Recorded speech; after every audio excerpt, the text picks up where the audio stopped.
So how did this brittle old message in a bottle get from off the coast of New Jersey all the way down to the Bahamas where I found it almost 54 years later? I've been getting that question a lot, and so I'm going to show you what the bottle was up to all that time. Now, this message in a bottle was sent by a guy named John Forsyth from Neptune City, New Jersey, when he was on a fishing boat called the Miss Belmar on a fishing trip.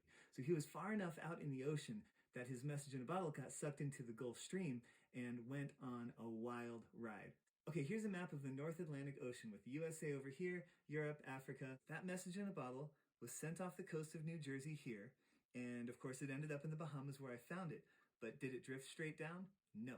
What happened was it got sucked into the Gulf Stream, which is the main current running north along the east coast of the United States. There's a series of currents that kind of work together in the North Atlantic to create this kind of whirlpool effect that we call the North Atlantic Gyre. Water in the North Atlantic Ocean flows in a big circle. Well, it's more of a oval. It's kind of a weird shape, really, I guess.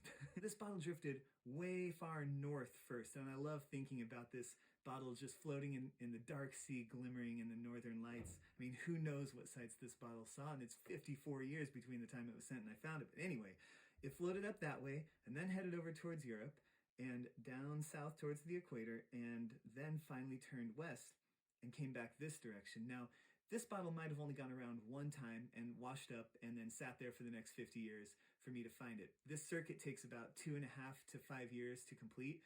So even if it just went around one time, it was still at sea for several years, and it still covered thousands of miles. Maybe it went around a few times or several times, and we're talking about many, many thousands of miles. It's impossible to imagine all the amazing stuff that this bottle would have seen in its time at sea. Massive cargo ships, because these are also often the shipping lanes. So this thing would have been in close proximity to big ships. Who knows? Icebergs, whatever, all kinds of interesting stuff. Eventually, however many trips it took around the Atlantic, it came to rest in the Bahamas, and that's where I found it. So, that's how that bottle got from New Jersey to the Bahamas. Thanks for watching.